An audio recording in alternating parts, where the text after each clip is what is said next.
नमस्कार मित्रों, मैं मंजीत कुमार वर्मा, संस्कृत प्रवक्ता, MGHM इंटर कॉलेज माररायटा।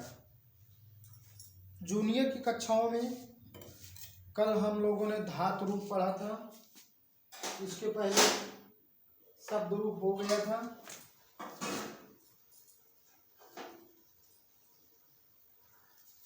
अब आज हम लोग वाच्य परिवर्तन के विषय में पढ़ेंगे।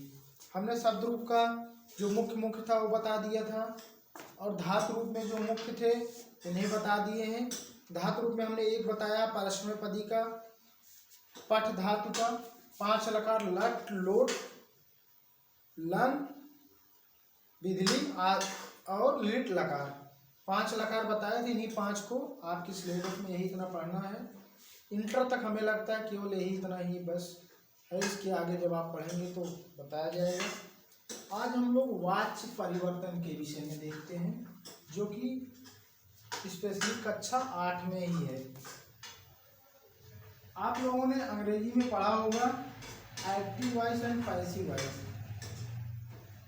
उसी को हिंदी या संस्कृत में वाच्य परिवर्तन कहते हैं। जैसे एक ही वाक्य को समान भावार्थ में उसे 2-3 प्रकार से हम कह सकते हैं। वाच्य परिवर्तन, जैसे हम कान को ऐसे भी पकड़ सकते हैं और कान को ऐसे इधर से भी घुमा के ऐसे भी पकड़ सकते हैं, ऐसे घुमा के, चाहे इसको हम ऐसे पकड़ें या ऐसे घुमा के पकड़ें कान को, चाहे इधर से पकड़ें चाहे इधर से पकड़ें, लेकिन कान का पकड़ना ही कहलाएगा। उसी प्रकार से वाच्य परिवर्तन में भी है। इसे अंग्रेजी में एक्टिव वॉइस या पैसिव वॉइस कहते हैं। वाच्य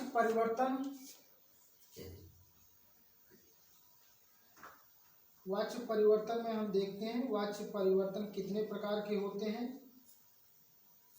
सबसे पहले तो मैं इसमें बताऊंगा आप लोगों को।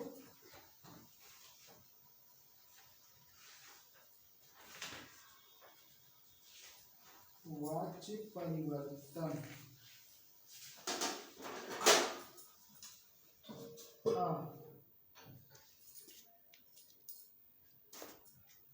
वाच्य परिवर्तन के कितने प्रकार हैं? 3।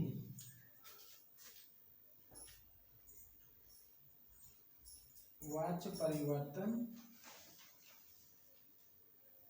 3 प्रकार से होता है। 3 प्रकार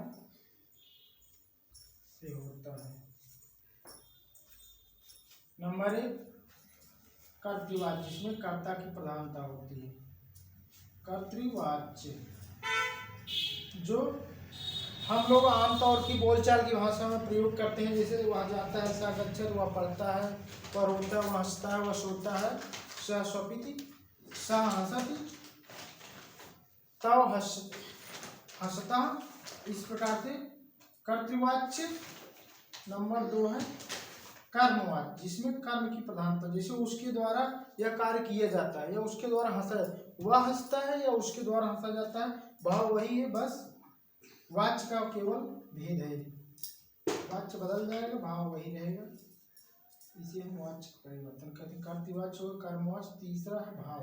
भाव का मतलब क्रिया, धातु या आख्यात एक ही है, सबका मतलब वही है। भाव, भाव माने क्रिया, धातु इसे कहते हैं। भाववाच्य, वाच्य परिवर्तन 3 प्रकार से होता है। और कर्तृवाच्य में कर्ता की प्रधानता होती है। इसकी कर्ता मुख्य रूप। कर्मवाच्य में कर्म प्रधान,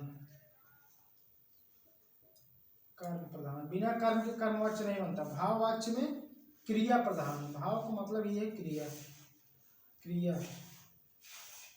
प्रधान। अब प्रधान कहने का मतलब इन्हीं के अनुसार जो भी आगे, जैसे कर्ता में कर्ता के अनुसार ही क्रिया चलेगी, कर्मवाच्य में कर्म के अनुसार क्रिया चलेगी, भाववाच्य में इसकी क्रिया फिक्स होती है। अब इसके हम एक फार्मूले आपको बताएंगे। अगर हमने आपको कारक एवं विभक्ति में भी जूनियर में ज़्यादा तो है नहीं, ज़्यादा पढ़ाया भी नहीं है, इसके लिए एक शॉर्ट ट्रिक भी है, जैसे कुछ लोग समझ पाए तो। जैसे ये हुआ कर्तृवाच्य, कर्मवाच्य, भाववाच्य, इसमें ऐसे चलता है, मान लो इधर कर्ता है, इधर कर्म है, ये सदैव ऐसे रहेगा। कर्तृवाच्य में 12, कर्मवाच्य में 31, भाववाच्य में 31। ये है प्रथमा, द्वितीय, तृतीय, ये विभक्ति है। जो हम ये 1 2 3 1 इससे रिनोट कर रहे हैं, ये विभक्ति है। ये एक शॉर्ट ट्रिक हमारी है। जैसे ये कर्तृवाच्य में, मान लो ये हो गया कर्तृवाच्य का, कर्तृवाच्य, ये हो गया कर्मवाच्य का। एक शॉर्ट ट्रिक हम बता रहे हैं, जिसे आपको ना समझ में अगर याद करना है। जैसे कर्ता और कर्म, हमने बताया कर्ता, कर्तृवाच्य में कर्ता प्रधान होता है। कर्ता के अनुसार क्रिया इसमें चलती है। क्रिया किसके अनुसार? कर्ता के अनुसार। एक है तो एक, दो है तो दो, बहुत है तो बहुत। लकार जो रहेगा वही रहेगा, अर्थात कर्ता में जो विभक्ति या वचन रहेगा उसी प्रकार क्रिया में भी परिवर्तन होगा। लेकिन कर्मवाच्य में और हाँ कर्तृवाच्य में कर्ता प्रथमा में होता है, प्रथमा विभक्ति में, कर्म द्वितीय में सदैव होता है। कर्मवाच्य में कर्ता तृतीय में, इसीलिए हमने 12 31 31 ये हमारा क्लू कोड है या ट्रिक है। तो कर्मवाच्य में कर्ता जो होता है तृतीय विभक्ति में होता है, और कर्म जो है प्रथमा में होता है, और क्रिया जो है कर्म के अनुसार। अगर कर्म प्रथमा में है तो क्रिया भी प्रथम पुरुष एक वचन में हो जाएगी। इसी प्रकार से भाववाच्य में भी कर्ता तृतीय विभक्ति में होता है और कर्म इसमें नहीं होता है। लेकिन ये 31 कहने कोड मतलब क्रिया प्रथम पुरुष एक वचन की सदैव रहेगी। यहाँ क्रिया ये एक यहाँ ना होता है, इसे यहाँ समझना चाहिए। एक क्रिया में भाववाच्य में कर्म नहीं होता है, इसमें कर्ता तृतीय विभक्ति में होता है और क्रिया सदैव प्रथम पुरुष एक वचन में फिक्स होती है। इसलिए हमने एक क्लू या कोड रखा है 12 31 31। अगर आपको ये समझ में नहीं आया तो मैं बता रहा हूँ आगे। कर्तृवाच्य क्या है, कर्मवाच्य क्या है, भाववाच्य क्या है, इसे उदाहरण सहित हम आगे बता रहे हैं।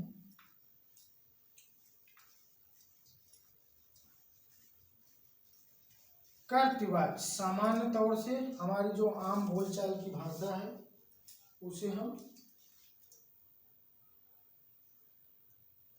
जैसे कर्तृवाच्य में देखते हैं कर्ता प्रधान होता है। इधर उदाहरण देखते हैं, जैसे देवदत्ता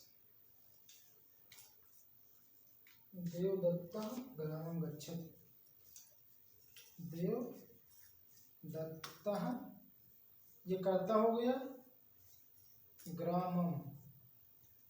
अब इसमें अनुस्वार हमने बताया था, बिंदु व्यंजन, अगर माँ के बाद मांग पदांत के बाद कोई भी व्यंजन आए तो वो ऊपर अंक के बिंदी अनुस्वार हो जाता है, और अन्य की अपेक्षा अगर आगे स्वर रहता है मांग पदांत के बाद तो उसे हम हलंत करके पूरा लिखते हैं, ग्रामम गच्छति।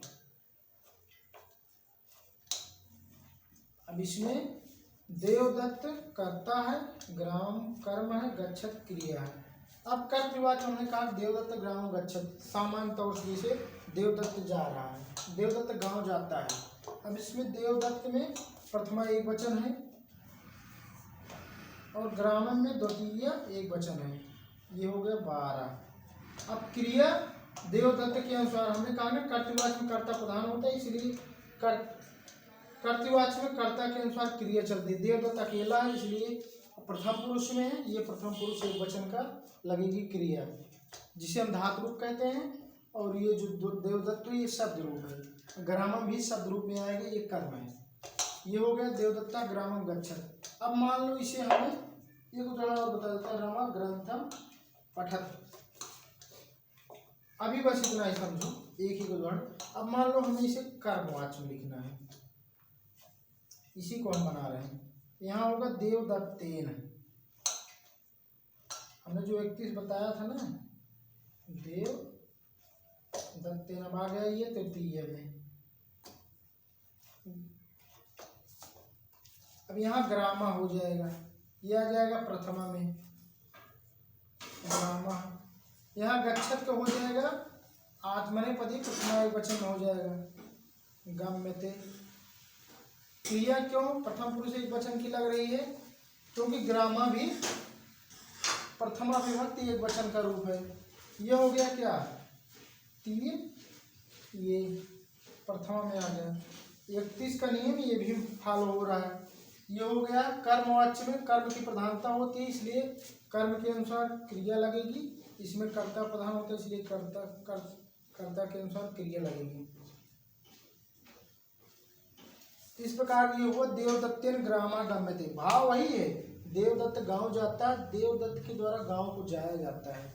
भाव वही है, बस हमने कहा ना वाच्य परिवर्तन का मतलब बस टोन में, जैसे एक्टिव वॉइस पैसिव वॉइस, एक प्रत्यक्ष होता है, प्रत्यक्ष रूप से कहने का तरीका, कान को चाहे ऐसे पकड़िए या चाहे ऐसे घुमा के पकड़िए, है पकड़ना है। उसी प्रकार से ये हो गया कर्तृवाच्य में कर्ता की प्रधानता, कर्ता के अनुसार क्रिया, और इसमें एक चीज फिक्स रहेगी, कर्ता प्रथमा में रहेगा और कर्म द्वितीय में रहेगा। अब एक है, दो हैं, बहुत सारे हैं, उस हिसाब से एक वचन, दो वचन, बहुवचन लगेगा। लेकिन कर्मवाच्य में जो कर्ता रहेगा वो तृतीय विभक्ति में चला जाता है। एक है तो एक, दो है तो दो, बहुत से हैं तो बहुत, इसीलिए एक वचन, दो वचन, बहुवचन है। और जो कर्म होता है, कर्मवाच्य का नाम ये, इसमें कर्म की प्रधानता कर्मवाच्य प्रथमा में हो जाता है। अब ये जो ग्रामम था यहाँ ग्रामा हो जाएगा। अब कर्मवाच्य में कर्म प्रधान होता है, इसके अनुसार क्रिया चलती, इसलिए ग्रामा प्रथमा वचन का है, इसी अनुसार गम्यते रूप। ये एक बात ध्यान दे रहा है कि ये जो कर्मवाच्य होता है इसमें यत,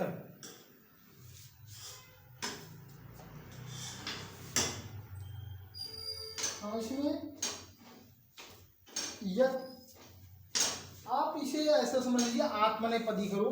जैसे गम्यते पठते, मान लो यहाँ होता देवदत्ता पुस्तकम पठत, तो देवदत्तेन पुस्तकम पठते, क्योंकि पुस्तक नपुंसक लिंग है, इसलिए पुस्तकम पुस्तके, पुस्तकम पुस्तकम पुस्तके, पुस्तकम दोनों में प्रथमा और द्वितीय दोनों में समारूप चलता है। इस प्रकार ये हुआ। अब आते हैं भाववाच्य। भाववाच्य जैसे सबसे पहले इसको हटाना पड़ेगा। भाववाच्य में कर्म नहीं होता है। सबसे पहले हम एक कर्तृवाच्य लिखेंगे। जैसे मान लो कोई हंस रहा है, सह हसत, एक सामान्य शब्द लेंगे कर्तृवाच्य का। अब इसका हम बनाएंगे भाववाच्य। सह तवते तम तवताम तेन, इसका तृतीय होगा तेन। तेन हस्तते, यत प्रत्यांत हस्तते, ये हो जाएगा भाववाच्य। ये वाला भाववाच्य में ये फिक्स रहेगा, प्रथम पुरुष एक वचन का, आत्मनेपदी का प्रथम पुरुष एक वचन का रूप ये फिक्स रहेगा। और इसमें भी हमने बताया था जो प्रथमा है कर्ता वो आ जाता है तृतीय में, तृतीय विभक्ति में आ जाएगा, और इसकी क्रिया फिक्स रहती है। जिस लकार में रहेगा उसके प्रथम पुरुष एक वचन में हो जाएगा। जैसे सा हसत, ते हसत होता, ते हसंत होता, तो हो जाता है इसमें तई, लेकिन ये हंसते ही रहता है। अगर यहाँ मान लो बहुत से हैं, वह हंसता है, वह दोनों हंसते हुए, वह सभी हंसते हैं, तो हसंत होता यहाँ, तो यहाँ भी हो जाता तई हंसते, अर्थात क्रिया इसकी फिक्स रहती है भाववाच्य। इस प्रकार से हुआ इसमें कर्तृवाच्य, कर्मवाच्य और भाववाच्य। प्रत्येक के एक एक उदाहरण और कुछ चीजें हम और आपको स्पष्ट करते हैं। हाँ, यही चीज किताब में भी लिखा है कि कर्तृवाच्य, इसमें कर्ता में प्रथमा तथा कर्म में द्वितीय विभक्त होती है। जिस देवदत्ता ग्रामम गच्छत रमा ग्रंथम पठत, हमने ये बता दिया। और इसी प्रकार से कर्मवाच्य में इसमें कर्म में प्रथमा तथा कर्ता में तृतीय विभक्त होती है। इन दोनों वाच्यों में क्रिया प्रथमांत पद के अनुसार होती है। जैसे देवदत्तेन ग्रामा गम्यते रमया ग्रंथा पठ्यन्ते, ग्रंथा पठ्यन्ते। भाववाच्य इसमें कर्ता में तृतीय विभक्त होती है तथा तृतीय आत्मनेपदी प्रथम पुरुष एक वचन की ही होती है, अर्थात कर्ता चाहे एक हो, चाहे दो हो, चाहे जितने भी हों, इससे मतलब नहीं है। और चाहे चाहे क्या तृतीय की ही रूप इसमें भी चलेगा। तो अर्थात एक हो, दो हो, चाहे बहुत से हो, लेकिन इसकी जो क्रिया रहेगी प्रथम पुरुष एक वचन की ही रहेगी, जो हमने कल बताया था धातु रूप में। और इसके पहले शब्द रूप बता दिए। जो ध्यान देते होंगे, जो पढ़ेंगे, उन्हें कोई दिक्कत नहीं होगी, जो नहीं देखेंगे उन्हें तो दिक्कत होगी। अब इसमें देखो, कर्तृवाच्य से कर्मवाच्य में बदलते समय प्रथमांत कर्ता में तृतीय विभक्ति लगाना चाहिए तथा द्वितीयांत कर्म में प्रथमा विभक्त होती है। जैसे हमने बताया ना, ये प्रथमा एक वचन में है, इधर हो गया तृतीय में। एक वचन है तो एक वचन की ही चलेगी, द्विवचन है द्विवचन में, बहुवचन है तो बहुवचन में। इस प्रकार ग्राम द्वितीय है तो ये एक वचन में आ जाएगा, प्रथमा में आ जाएगा। हाँ, प्रथमा में ग्रामम का ग्रामा हो गया। और क्रिया आत्मनेपदी कर्म के अनुसार एक है तो एक प्रथम पुरुष एक वचन का लगेगा। इसी प्रकार से और है, कर्तृवाच्य से भाववाच्य में बदलने के लिए प्रथमांत कर्ता तृतीय विभक्त और क्रिया आत्मनेपदी लगाना चाहिए। जैसे कर्तृवाच्य देवदत्ता हंस देवदत्तेन हंसते, हमने बताया। हम केवल एक उदाहरण के द्वारा आपको हम क्लियर कर दिए हैं। कर्तृवाच्य, कर्मवाच्य और भाववाच्य, जिसको ना समझ में आया सभी के पास लगभग किताबें विद्यालय के द्वारा वितरित की गई हैं, तो उसे ध्यान देंगे। उसमें एक एक और उदाहरण दिया गया है। जहाँ नहीं समझ में आए लाइक कमेंट और पूछिएगा, हम आगे फिर से बताएंगे। तो आज का टॉपिक था वाच्य परिवर्तन, जिसे हम अंग्रेजी में एक्टिव या पैसिव वॉइस कहते हैं। वाच्य परिवर्तन का हमने कहा कि इसका भावार्थ है, अर्थात भावार्थ का वही रहना, केवल उसके ढांचे का बदल जाना। जैसे यहाँ पे देवदत्ता ग्रामम गच्छत देवदत्तेन ग्रामा गम्यते, भाव दोनों का वही, देवदत्त गांव जा रहा है, लेकिन बस वही, जिसे कान को ऐसे पकड़ना और ऐसे घुमा के पकड़ना है, कान का पकड़ना है। उसी प्रकार से वाच्य परिवर्तन हुआ। तो आज की कक्षा यहीं तक, धन्यवाद।